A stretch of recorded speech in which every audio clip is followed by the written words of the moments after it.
Okay, so Tanya, let's go back to the beginning of little Tanya. I want to hear about what your childhood was like. So you're the eldest of three of you?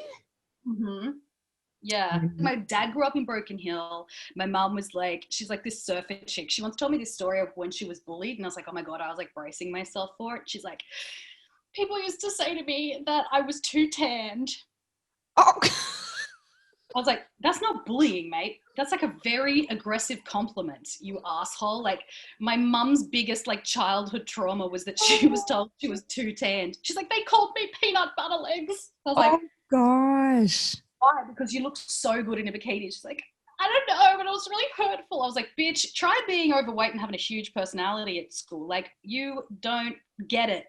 And she was like blonde and, you know, like obnoxiously tanned by the sounds of it. And, you know, my brother and sister there, my brother works a trade. My sister is in the RAF. She loves a bit of discipline. Yeah. And I'm like, I'm in radio. I have a big weird personality. So absolutely the black sheep, and across the board, like my whole family, like they all play sport on a weekend. They all have kids. They all, you know, hairdressers and nurses and really great, wonderful careers. And I'm like, I wrote a book about my boob hair. Like yeah. Do you think when you started to get into what you know, that you were obviously going to get into entertainment of some form, were your parents worried? Were they like, oh my God, this isn't very traditional? Like, you sure you don't want to, you know? You know, to be great, why don't you work at the Commonwealth Bank? Yeah, yeah. Were they a bit like that, or were they supportive of it? Oh, my mum was like, because her dad, so the reason I'm the black sheep is because her dad was a singer. Yeah. And he loved musicals, and even to like literally the day he died, he was like singing at the nurses, and just, you know, he used to tour around nursing like homes and sing, and he made like family hits. He made an album of just him singing, which is kind of scary now to listen to, but like, oh my God, that is hilarious. He was Jack. Did you used to call him Pop? Yeah, so he's like literally me, you know, like that, except, you know, a man and like 100 years older than me. So yeah, like he was that sort of, you know, human who sort of made me feel partly connected to the family. Also, he did radio, so that was kind of like my connection to the weird and wonderful world. And if it wasn't for him, I wouldn't be doing what I'm doing. Were you really close with your grandparents too? I was so close to them, Tanya. So when I hear you talk about your, I heard on your podcast the other day that you do with Steph Tisdall, straight away then I was so excited to talk to you, because I had the same relationship I was brought up with my mum and my grandparents. Oh, cool, yeah. And like, I feel sorry for people who don't have that connection with their grandparents.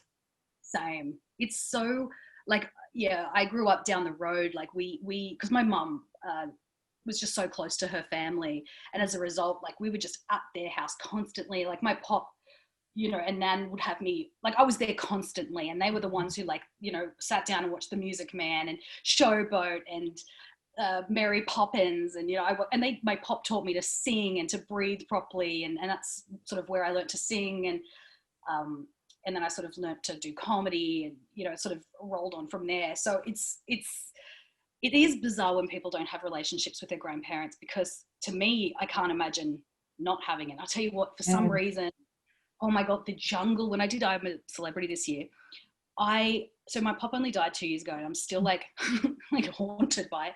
Yeah. When I was in The Jungle, the memories that kept flooding back to me when I was in there, because you got a lot of time to think, were just like, watching TV at their house, playing in their pool, using their shower, you know, watching them, you know, do the ironing. Yeah. My pop used to all brand, like all of these really specific memories kept flooding back to me. And I was like, I don't know, I you know, when you're like, oh my God, I'm so grateful as well to have these great memories, because, you know, I think the only reason you grieve so hard is because you felt so much and loved them so much, and like not everyone gets that. My pa got dementia as well, so I felt like I lost him a bit earlier, which was definitely fucked, but also a bit, I was also felt like, I had already lost him. But then like I spent my whole life worrying Pa was going to die. And then my nan ended up getting cancer and dying. And then Pa died. And then like literally 2 years later or 3 years later, my mum passed away last year. And I now, like when I think of those memories that you were talking about, they're all gone. Like all my family that I grew up with are gone. Sometimes I'm like, what the fuck has happened? I know. I'm so sorry. It's quite surreal. I'm like, but to be honest, I go, surreal. So surreal, because these were my people. And until my mum passed, I used to be like, it was mum and I, and then it would be Sam, my partner, and the boys. Yeah. And Sam would always be like, no, but we're your family now. I'm like, oh, no, mum's my family, because I was so close to my mum. And then, I hear that. You know, it's like. You ever do strange things where you like maybe have an achievement or when, you know, you found out you were pregnant or whatever, and you go to tell them and then go, oh, it hurts all over again? All the time. I mean, the grief stays with you, but it must be really, sometimes I go to, because I've written this book and I go to call him and I can't call my grandparents' house because my nan picks up and he always picked up. And I don't know, those things must affect you more and more. It's funny, the little things that you do, like not being able to call that house, or there's certain things I can't do, I'm not ready to do yet. Like when it comes to mum, I can't hear her voice yet, or look at photos of her, or you know, things like that yet, because it's just coming up to a year now, so it's still so fresh. But I'm pregnant now, and I literally dialed mum's number and I was like, fuck, like it's so weird because your brain hasn't caught it. We spend our whole lives with these people, and then you just got to get used to the fact that they're not there anymore. It's bizarre. It's actually like, and then I guess, I don't know what you have done. Like, I'm such an existentialist. You're like, will I see them again? You know, when people go, oh, they watch over you. For a really long time, I was really paranoid to have sex because I was like, oh my God, my pop's here. How much are they actually seeing? Like, do I get to control when they, because people go, don't worry, Tanya, he's really proud of you. He watches you. I'm like, when? When did he? Do you find it comforting when people are like, he's here, he's still here? And you're like, what about when I'm having a bitch about him? No, I'm kidding. Yeah. I don't find it that comforting, to be honest. Like, people are like, do you feel your mum? And I'm like, I feel that love. Like, that love is so there. That love will never go. But do I feel that she's around watching? Not really. And sometimes when people are like, when I'll be like, I miss mum, and like we're about to do a big move, and I'm like, but mum doesn't know. Like, mum knows my life till now, but she doesn't know the rest. And they're like, she knows. And I'm like, get fucked. How do you know she knows? Like, yeah, I get a bit like that too. And like, she knows. And you're like, will she be like, you're sort of like, I need tangible evidence that she knows. Like, yes. You're quite into like what's it called? Spirituality. Or spirituality. But do you go to like clairvoyance and stuff like that? Yeah, I do like psychic pretty regularly, which is so weird because I always felt like I was seeing a psychologist, and I still see a psychologist really regularly, but I found like when I was seeing a kinesiologist or a psychic, it was actually like just additionally, I'm just always trying to fucking help myself because I'm just a mess. So we all are, mate. Yeah, totally. Yeah. But yeah, I saw this psychic recently, and she was so funny, but it was like the least helpful thing I've ever heard. And she didn't mention anything about my pot. She didn't mention anything about, you know, anything that I felt like, you know, it was all stuff she could have Googled about me, which is fine. You know, just know straight away.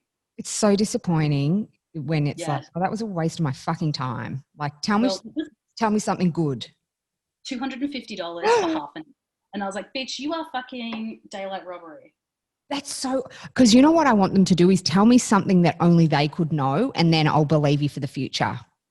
Same. And then you've got a client for the future as well. You totally. know what I mean? Yeah. Or just tell me something like, because there's a difference between a psychic and a medium.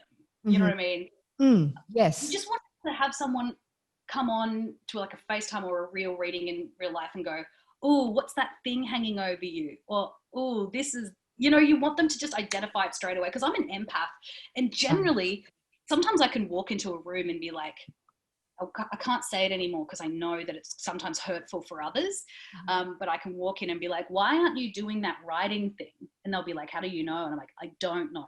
And I'm like, if I, a normal person, can identify something in somebody, if I'm talking to a psychic, I'm paying, they should be able to identify it immediately. Because I'm like, I'm pushing it out as well for them to feel. Yeah. Get it. Like, and when they can't, I'm like, so you can't even feel energy that I'm actually shifting to you. Like, actually, it's really, like, I used to go to Channel 10 and walk around the office and be like, what happened to your, nope, better not do that. Oh, right. So do you feel that you have a psychic ability? No, I think I just have very strong intuition. Right. So can you explain to me what an empath is? Is that you take on people's feelings, and like, can you walk into a room and feel like if somebody's in a really bad place, and do you take, like, that would be very energy sucking. It is. It's like, really awful, but I figured out a lot of like ways to help myself with it. But basically it means that, yeah, you feel other people's feelings. So you feel your own, and then you feel somebody else's. And I remember the first time I had it was when I was traveling. I was really, like, I was 22, 21, and I was traveling with my boyfriend at the time, who I'm no longer with, and his best friend passed away when we were overseas. It was horrendous, but I remember feeling his feelings because I didn't know the guy who passed away very well. But I was like, oh my God, I want to throw up. I was like, oh my God, these are yours. These aren't mine. Yeah, right. And I was like, I'm feeling such an extraordinary grief that's his. It was awful. And I remember going, ooh, this is a good and a bad thing. Yeah, like, great if you can tap into it, but you'd have to protect yourself as well, because feeling it, like, everybody has so much shit going on, you don't want to tap into that all the time. Yeah, and women are really easy to tap into. I remember I had this personal trainer back in Toowoomba, and I remember I was on this treadmill, and she came over, and I was like, oh gosh, it's loud. And this is before I learned to not just say it, because it might hurt somebody's feelings. And I was like, what happened with the baby, or there's a baby coming? And she was like, I have infertility problems. And I was like, oh, well, it's coming, I think. You'll be okay. And she was like, how do you know? I was like, I don't know. And I don't even know if that's like what I don't know, but you'll be fine. And then like 6 months later, she was pregnant. So through IVF and stuff. But I just knew straight away before she even said anything. I was like, what's the baby thing? Well, that maybe is a bit more than an empath, don't you reckon? Like, if you've really tapped into that, maybe there'd be something there. Oh, but Monty, it's touch and go, because sometimes I can do it to a waiter and I'm like, oh, you want to be an actor? And they're like, no, I'm really happy doing this. I'm like, okay. Oh, that is so good. Yeah. So you've said about when you were growing up that you never saw anybody that looked like you on television. Talk me through that. Oh, because when I grew up, it was like the era of CAC, and everyone just looked, and I like, everyone was blonde and thin, and that was it. You know, like Tanya Hennessy was on the TV. I'm trying to think of who else. Who hosted Agro's Cartoon Connection? Anne-Marie. Yes, right. Yeah. I mean, these really beautiful, blonde, thin women, and I was like, I've never seen myself represented. And I'm not just talking about physically. I mean, like, there was nobody like saying how they truly felt. It was always this like sanitized version of life, and I hated it because it made me think, fuck, is that like, well, I'm doing it wrong.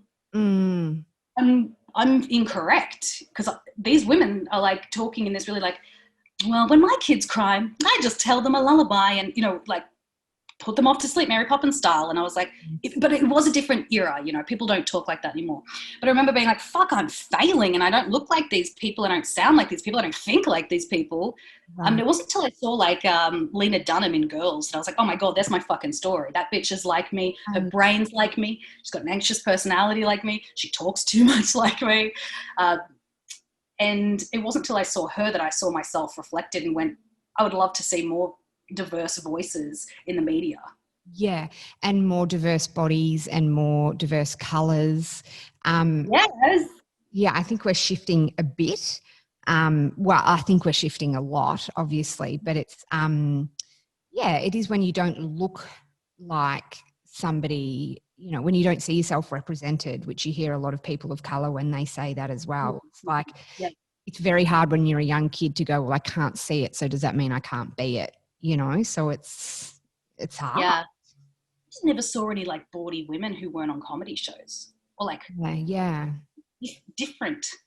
Like the only time I ever really saw myself was in Kath and Kim, and it was a parody of life, and I was like, oh, like, fuck. Oh, that's so funny. You watch like You're on the Project and stuff, and you're yourself, and so is Em Rusciano. There's a few women who sort of like just are their sort of eccentric selves. But that's been a recent thing. Up until recently, it's been like weird to be eccentric. I'm very nosy, but a friend of mine, because I ask a lot of questions of like even my friends, and my friend's like, you're a new soul because you cannot devour enough information. Is that you too? Girl, I'm a new soul too. Oh my God, this is our new podcast, Monty and Tanya's New Souls. And it's literally just a podcast about curiosity. And it's just where we interview people and we just like ask them too many questions. Yeah, totally. But then we find something like that's really personal, and then you just keep asking and asking and asking. Like when something intrigues me, I'm just like, I just want to know more. I want to know more. I want to know more. Where are they going to say too far? Well, you know, I'm working with Steph Tisdale on my podcast, and she is so interesting. And honestly, the podcast could just be me interviewing her for 45 minutes. She'll just say the weirdest thing and think she's like, I'm not that interesting. I'm like, you're the most interesting fucking human I've ever met. She has pica, which means she eats rocks. Yeah. And I'm like, I'm so fucking interested. Like, and then like, we did like 10 minutes on the podcast. It could have been 4 hours. Yeah. Pica is a really interesting. It is so interesting because she came on the radio show too. And I'm like, I don't have enough time. And then I was laughing with her because she literally will have a bag of rocks in her car, and she was saying how her friend cleaned her car and threw out her fucking stash of rocks. And she was like, how dare you? Well, I think they kept the rocks because they knew they might have been symbolic to her or whatever. Funny. But then like as I'm laughing, I'm like, we're laughing at you. This is like a pretty fucking hectic mental issue that you've got going on. Yeah. Yeah. I think the way she delivers it makes you feel like, you know, she's a very special comedian. I'll tell you what, like I watched her stand-up. I've watched every stand-up show of hers. She's fucking brilliant. And you know, when you see someone just shining and doing what they're really good at, you're like, this is the best. This is the best part of life. When you hear like, you know, people on the radio and you're like, this is where you're meant to be. Or you see someone on the stage singing and dancing for their fucking life and you're like, fuck yes, that's the best feeling. Sometimes I like to feel feelings for other people than myself. Like I'm more joyful when somebody else has a success than me. Your Facebook following and your Instagram following is astronomical. Do you, and also a great earner for you, and a great way for you to get out your work and everything. Do you think it fucks with your head though, in any way? Yes. Yeah, all the money I make from Facebook, I give to a therapist. Yeah, right. Do you feel like, because I even know like my following's so little, but if I had people drop off or, you know, or even if I get more, I'll get obsessed with looking at, okay, well, who's commented on that post? Like it can be very, very consuming, no matter if you've got a profile or not. And I just wonder like how much it validates you in terms of like, if it was all to go tomorrow, if your millions of followers were to drop away, what would that be like for you? Oh, I'd be like, what did I do? Have I done something that's like morally bankrupt? Because that's what I'd care about. I'd care about my humanity in it all. If they fell away or like Facebook didn't exist, I'd be like, cool. I'd actually probably be slightly relieved. But if it was something from my own doing, I'd be devastated because I'd be like, what the fuck? Like, that's not okay. What have I made people feel that they don't want to be here? The thing that I find the hardest about social media is that people don't understand you. There's like so I wrote this article about when someone unfollows you, how hurtful that can be, right? The article was about like an industry friend who had unfollowed me on Instagram. And I was like, here's the thing. Because I processed it and I was like, why do I feel like this?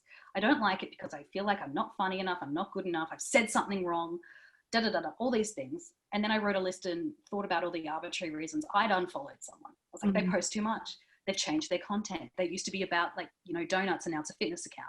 Like, you know, there's all these arbitrary reasons. So then I wrote this article and sort of posted on my Facebook being like, hey, if someone unfollows you, it could be from some arbitrary reason. So like, maybe don't take it super personal. This really helped me. And this is what I say about when I find it, like I feel misunderstood. People are like, Tanya, you take all your relationships from online. you're so needy. I worry about you. And I'm like, this was meant to be a piece about relatability, that maybe you could feel the same because, or people go, Tanya, you've got so many followers, people are going to unfollow you. And I'm like, I know that. Yeah. I'm a human being as well who has personal accounts. And I'm just trying to be like, hey, this helped me. Maybe it'll help you. And then when you feel misunderstood, I just delete things because I'm like, I don't want to explain myself in the comments section. Right. Yes. Yeah. Does that make sense? I'm like, that's not what I was trying to say. Of course people are going to fucking unfollow me. Like, I've had so many people unfollow me. I don't really give a shit about that. Like, I think coming from a traditional media world, and because I can do television, I can do radio, I can write books, there's never this feeling of like, oh my God, social. It's just like, if I really want to tell a story, I have a vessel to do so. And I love storytelling. Yes. Yeah. Social just gives me an audience that is great. And I'm so grateful to have an audience because so many artists, all they want is for someone to listen to their fucking thing. Yes. And very fortunately, I have that. For how long? I don't know. Yeah. Oh, yeah. What about because there was a hate kind of page started, or a Facebook hate page, or hurt. Oh, yeah. I'm better at it now. That was ages ago. What was that from? From radio. So that wasn't even from social. Yeah. Just people in Canberra just really didn't like that we had a new show that was taking over. Like that we took over from two like 40-year-old men, and we were like young. And at the time I was like 30. My co-announcer was 28. We were like young. And they didn't like it, and they didn't like me, and that's fine. Not everyone's going to like me, but maybe just don't start a hate page about me on the same day that my okay day. Like, fucking hell. You're 35 now. And you were saying you're at this funny age because a lot of your friends are having babies. And then your other friends are out partying, but you're not feeling like you want to do that. So where do you find yourself at the moment? On the page. That sounds crazy. Like, the work always makes me feel somewhat found and heard. So I actually finished writing this book. Yeah. Itself. And in the time that I finished this book, I wrote a kid's book. And last night I just started a book called Watch Me. And it sounds like a book about narcissism, but it's actually a book about resilience, because so many people said, you'll never make it. You're not going to do it. You're not funny enough. You're not pretty enough. You're not tall enough. You're not thin enough. You're not fat enough. And I was like, well, watch me. Yeah, great. That's so good. Yeah. So I like to write. I love to write. So while you're changing nappies, you're writing. Well, I'm also trying to have a baby, but I'm it's just, what it's like. Fertility's tough. Or did you find it easy? No, and it's always so hard. I didn't mean for you do not need to share that, because it is such a fucking personal, hard thing. It's hard. It's fucked. And it's so like consuming, and just timing your ovulation. And the most unsexy fucking thing is trying to make a baby. Yes, I know. And then like the doctors are like, you're 35. So like, and my boyfriend's only 28. So I'm like, I'm sorry. He wants to. He's like keen as a bean. But I'm just like, I'm still trying to, I'll tell you what, I wish I could seahorse it. I'm like, can you please have this baby? Oh, I know. Why is it all on us? You know what we were saying? If it was up, you could choose who had it, either the men or the women, there'd be no babies getting made. Because you wouldn't. None of it. Because you'd be like, no. Because you've got a 7-year age gap. I love that you've got your younger man who you just speak so beautifully of. Does he ever give you the shits? Oh yeah, always. He's so annoying and he's so young. And yeah, of course he gives me the shits, because he's like in a different place to me. He's like, he works in hospitality as a chef, and he's like, let's go out on a Monday on a bender. Oh. Let's get rat shit and just like linger around the streets of Newtown. And I'm like, oh no, I'll have a tea and be watching some true crime show. Thank you very much. Does it obviously work though? Oh, he's just like the most kind and considerate person. I feel like if there was any sort of God, he created Tom for me. Oh. Like he would, yeah, honestly. He fucking makes the bed. He cleans the house. He cooks me every meal. Sometimes he just like, yeah, that's why I'm so fucking fat, because he keeps making me the best food, but it's like full of butter and sugar. But he just like sometimes makes food and just puts it in the freezer. He's an abnormality of a human being. So I'm saying, like, I struck some weird lotto. Oh my God, even if you fall out of love with him, just stay with him. You know what I mean? Like, just for the convenience of how good that setup is.